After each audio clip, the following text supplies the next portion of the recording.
Salam kenal semuanya, nama gue Aurelia Fizal dan di Malaka Project gue akan membawakan rubrik sejarah, Jembatan Waktu.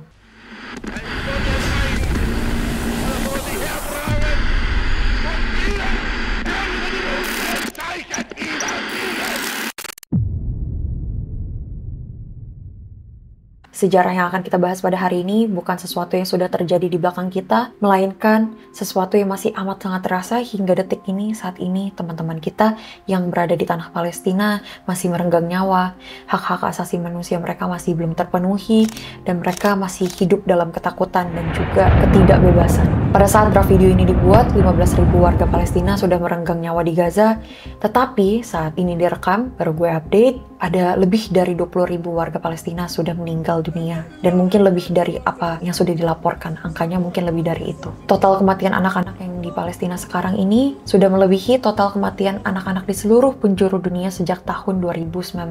Pada 7 Oktober juga, pemerintah Israel sempat memotong akses internet, makanan, listrik, dan juga transportasi bagi warga Palestina di Gaza. Pemerintah Israel juga meluncurkan amunisi fosfor putih yang penggunaannya sudah dilarang oleh hukum internasional karena implikasinya untuk kesehatan manusia itu sangat amat buruk dan sangat mematikan. Israel juga menghancurkan rumah ibadah, rumah sakit, dan juga tempat-tempat vital lainnya untuk keberlangsungan hidup warga Palestina di Gaza. Dan kenapa Israel melakukan ini semua? Alasannya mereka berdalih kepada serangan yang dilakukan oleh Hamas pada Oktober kemarin, tetapi apakah Hamas yang menyebabkan ini semua, atau justru ada sesuatu yang menyebabkan Hamas melakukan ini semua? Kenyataannya, akar dari konflik ini, dari genosida yang sedang terjadi saat ini, bukan hanya berakar dari serangan Oktober oleh Hamas, melainkan sesuatu yang sudah terjadi selama puluhan tahun dan juga diterima oleh warga Palestina, di mana hak-hak kehidupan mereka dirampas, kebebasan mereka dikekang, dan hak asasi mereka tidak terpenuhi. Waktu kemarin itu juga Israel meluncurkan misil ke kamp pengungsian paling padat di Palestina, yaitu kamp Jabalia, dan serangan itu dibilang untuk menemukan komander Hamas. Dan dalam prosesnya tentu bukan Hamas yang terlukai, melainkan warga-warga sipil, anak-anak kecil yang tidak bersalah, tapi mereka bisa sampai terkubur dalam reruntuhan bangunan. Mereka kehilangan anggota keluarganya, mereka tidak bisa melanjutkan kehidupannya seperti normal, seperti anak-anak pada biasanya. Dan ini bukan hanya soal Hamas, tetapi soal perjuangan warga Palestina selama puluhan tahun. Tentu konflik ini tidak dimulai beberapa bulan yang lalu. Konflik ini sudah berakar selama bertahun-tahun. Mari kita menilik ke belakang untuk mencari lebih dalam dan membahas lebih dalam tentang konflik ini. Bagaimana ini bisa menjadi eskalasi yang sangat tinggi, konflik ini bisa berjalan seperti saat ini, dan juga menggumpal dan menjadi apa yang kita tahu saat ini. Palestina awal ini negeri yang lumayan diverse dan juga lumayan beragam ya. Banyak sekali warga-warga dari berbagai macam background dan juga suku bangsa. Dan ada 3 agama yang sangat amat terikat pada tanah Palestina. Mereka hidup berdampingan di tanah Palestina dan juga mereka hidup dengan damai waktu itu. Wilayah Palestina sempat dikuasai oleh beberapa kerajaan besar seperti Babilonia, Persia, dan juga Romawi. Bangsa Muslim juga sempat menguasai kota ketika kesatuan wilayah Palestina jatuh ke tangan kekhalifahan Rashidun pada tahun 637, dan selama Perang Salib bendera agama berkibaran di tanah Palestina. Di antara tahun 1517 hingga 1917, Palestina dikuasai oleh Kekaisaran Ottoman atau Kekaisaran Utsmaniyah. Kaum Yahudi di Eropa pada abad ke-19, mereka tuh mulai memiliki suatu gerakan, suatu ide di mana mereka berpikir bahwa orang Yahudi ini harus punya tanah, harus punya bangsa, harus punya negara untuk mereka berlindung. Dan gerakan ini dinamakan Zionism. Mereka percaya Judaism bukan hanyalah suatu agama, melainkan sesuatu bangsa yang berhak memiliki negara. Hal ini mengantarkan para bangsa Yahudi untuk menemukan suatu tanah yang dianggap mereka tuh punya keterikatan terhadap mereka dan bisa dijadikan negara untuk bangsa Yahudi bernaung. Dan akhirnya pemilihan mereka akhirnya jatuh kepada tanah Palestina. Saat Perang Dunia Pertama berakhir dan Inggris menguasai Palestina, Inggris menguasai lebih dari 2 dekade di tanah Palestina. Liga Bangsa-Bangsa menerbitkan Mandat Inggris, sebuah dokumen yang memberikan Inggris kendali administratif atas wilayah tersebut dan mencakup ketentuan untuk mendirikan tanah air nasional Yahudi di Palestina yang mulai berlaku pada tahun 1923. Inggris sebagai penguasa membiarkan para bangsa Yahudi untuk bermigrasi masuk ke dalam wilayah Palestina. Bangsa Yahudi akhirnya mulai melakukan aktivitas seperti pertanian, perdagangan, perkumpulan, dan tentunya hal ini menciptakan pergesekan antara bangsa Yahudi dengan penduduk lokal saat itu. Dan di titik inilah kekerasan mulai terjadi dan mereka anggap kekerasan waktu itu sebagai jawaban dari perselisihan yang ada. 2 dekade lebih Inggris menguasai tanah Palestina. Akhirnya pada tahun 1947, United Nations mengusulkan agar tanah Palestina dibagi menjadi 2 bagian. Yang pertama dimiliki oleh Yahudi dan yang kedua dimiliki oleh Arab Palestina. Dan mereka berdua berdiri secara independen, negara yang independen. Yerusalem, ibu kota yang diklaim oleh kedua belah pihak, Yahudi dan Arab Palestina, akhirnya ditetapkan menjadi wilayah khusus internasional dengan aturan-aturan yang juga berlaku secara internasional. Dengan adanya usulan dari UN tersebut, banyak dari para pemimpin Yahudi yang menyetujui, tapi banyak pula dari Arab Palestina yang merasa ini bukan sesuatu yang adil dan mereka merasa mereka adalah penduduk lokal yang merepresentasikan mayoritas Palestina, sehingga sudah secara natural mereka mendapatkan hak tanah yang lebih luas. Inggris akhirnya meninggalkan Palestina pada tahun 1948 dan menyerahkan nasib tanah Palestina kepada United Nations. Bangsa Yahudi mengeksekusi usulan dari UN untuk mendirikan negara, maka Israel mendeklarasikan mereka sebagai negara yang independen. Hal ini pun menjadi awal dari konflik yang berkepanjangan dan terjadi hingga saat ini. Militan Zionis menarik keluar ribuan warga Palestina dari rumah, kota, desa, dan tanah mereka sendiri. Jejak-jejak yang ditempuh oleh para pengungsi ini adalah perjalanan yang kelabu dan redup, hingga pada akhirnya mereka menetap di suatu wilayah yang sempit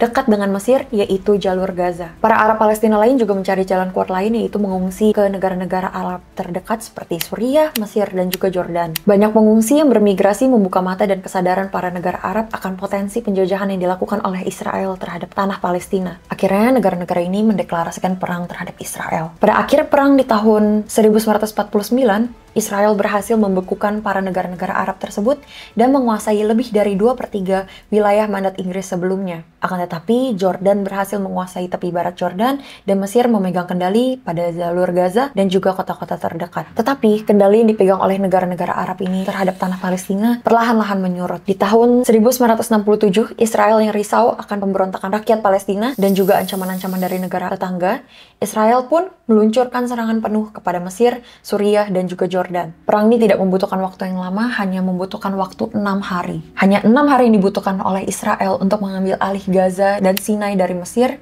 tepi barat dari Jordan, dan dataran tinggi Golan dari Suriah. Di titik ini, Israel sudah menggenggam Gaza di tangannya. Peristiwa ini berlangsung selama 6 hari. Peristiwa ini akhirnya disebut sebagai Six-Day War. 6 hari yang singkat ini akhirnya menjanjikan nasib Israel hingga saat ini. Otoritas Israel memegang kendali terhadap semua jalur yang ada di Palestina, mulai dari jalur laut, jalur darat, dan juga jalur udara. Israel juga meletakkan beberapa pasukan di dalam dan sekitaran jalur Gaza.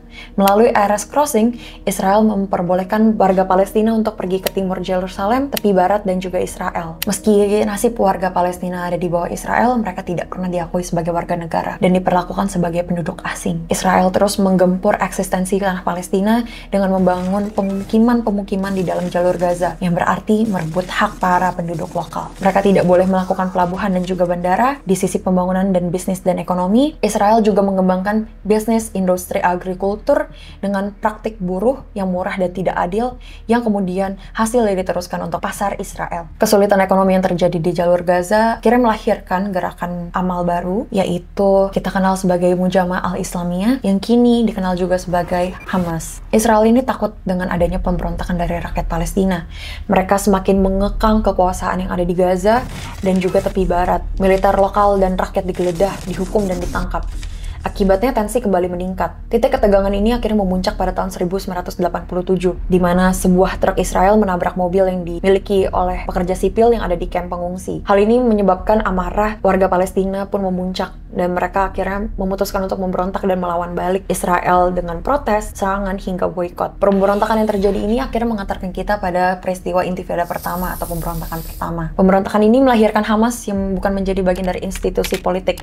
Tujuan mereka hanya ingin membebaskan teritori Palestina dari rantai kuasa Israel dan menggugat eksistensi Israel sebagai negara. Pemberontakan ini menyebabkan 140 rakyat Palestina di Gaza merenggang nyawa. Di tahun 1991, Intifada berkembang semakin keras dan tidak pandang bulu akan siapa yang ada di depannya. Di tahun itu juga Israel memperkenalkan permit system yang mengekang rakyat Palestina untuk berpergian bekerja keluar Gaza. Korban jiwa pun meledak pada pemberontakan pertama ini. Akhirnya perdamaian semakin dibutuhkan hingga akhirnya dibuatlah perdamaian Oslo antara Israel dan juga PLO, yaitu Palestine Liberation Organization. Gerakan ini adalah sebuah gerakan untuk membebaskan Palestina setelah bertahun-tahun dengan keharusan bersenjata. PLO menyetujui untuk mengakui Israel sebagai negara. Akan tetapi hal ini tentunya memancing pertentangan dari Hamas. Dari perjanjian ini pun keluarlah sebuah gerakan baru, yaitu Palestinian Authority atau PA. Gerakan ini menciptakan adanya kesempatan untuk bertumbuhnya partai politik dan pemilihan umum di dalam Gaza. PA mendapatkan otonomi untuk area-area kecil, tetapi Israel masih mengatur laju masuk ke dalam Gaza. Di perjanjian Oslo, Palestina dijanjikan kebebasan dalam waktu 5 tahun, tapi tentu saja hal itu tidak pernah terjadi. Alih-alih, Israel malah semakin membangun pemukiman di dalam Gaza. Yang terjadi berikutnya adalah banyak series bombing dari militan Palestina dan juga Hamas. Dan hal ini membuat Perdana Menteri Israel, yaitu Yitzhak Rabin, untuk membangun pagar yang membatasi jalur Gaza. Rakyat Palestina yang semakin tidak percaya oleh Israel dan juga adanya kekangan-kekangan yang diberikan oleh Israel, meletuslah pemberontakan kedua atau desakan intifada. Pada 8 September 2000, seorang figur politik dari Israel, yaitu Ariel Sharon, mengunjungi Masjid Al-Aqsa, sebuah situs suci yang bahkan oleh beberapa warga Palestina pun tidak bisa dikunjungi sama sekali. Dan hal ini merupakan tindakan yang kontroversial dan mengundang amarah bagi warga Palestina. Protes ini menyebabkan kematian 4 anak-anak di Gaza. Militan Palestina pun terus mengirimkan bom-bom bunuh diri dalam perjanjian perdamaian. Rakyat Gaza berusaha meruntuhkan pagar dan juga sempat berhasil, tetapi seketika pun Israel membangunnya kembali dan menguatkan pos observasi dan juga pasukan. Regulasi permit rakyat Palestina pun yang berada di Gaza semakin dipersulit, dan setiap terjadinya pemberontakan baru, bisa kita lihat sampai saat ini, selalu kebebasan dan juga akses warga Palestina semakin diperkecil, dikerucuti lagi oleh Israel. Di penghujung akhir intifada kedua pada tahun 2005, sebanyak 900 warga Israel merenggang nyawa, dan sementara 3.218 orang Palestina yang harus menutup mata. Intifada kedua ini resmi berakhir ketika Israel menarik semua pemukiman yang ada di jalur Gaza, begitu juga angkatan darat yang menetap di sana. Akan tetapi Israel tetap melaksanakan pembangunan pemukiman di tepi barat. Hamas kini sudah menjadi partai dan mereka menentang Fatah, sebuah partai yang didukung oleh PA dan juga PLO dengan niatnya untuk melakukan negosiasi dengan Israel. Namun seperti Hamas, banyak warga Palestina melihat apa yang dilakukan oleh Fatah tidak ada gunanya dan sifatnya terlalu menurut pada kemauan Israel. Orang-orang pun mendukung Hamas dan akhirnya Hamas memenangkan pemilu pada tahun 2006. Akhirnya hal ini membuat Israel melihat potensi kericuhan yang akan terjadi sehingga Israel kini menutup Erez Crossing agar para pekerja tidak bisa meninggalkan Gaza. Di tahun 2007, Hamas berkonflik dengan Fatah dan menyebabkan Hamas menguasai jalur Gaza. Hal inilah yang menyebabkan Israel mengepung Gaza dalam blokade hingga saat ini. Militer Israel dengan bertubi-tubi menyerang Palestina seperti pada tahun 2008, 2014, 2021, 2022, dan belakangan ini. Dan perbincangan tentang Palestina ini bukan hanya sesuatu yang harus kita bicarakan dalam 1 bulan, 2 bulan, tapi terus-menerus kita harus mengupayakan apa yang bisa kita lakukan, seperti dengan berbicara tentang ini di sosmed, mengedukasi orang-orang banyak, dan juga terus menyuarakan bahwa Palestina harus merdeka dan kembali menyuarakan hal-hal yang bisa kita lakukan, donasi, lain sebagainya, atau membantu mungkin usaha-usaha milik orang Palestina yang ada di sekitar kita. Dan akhir kata, harapan kami cuma satu, Palestina cepat merdeka, Palestina cepat mendapatkan hak-hak mereka. Dan seruan ini juga ditujukan untuk para pemangku kebijakan, para elit-elit politik. Semoga kalian bisa membantu warga Palestina untuk cepat mendapatkan kebebasan yang mereka harusnya punya dari dulu. Terima kasih dan sampai jumpa di video sejarah berikutnya.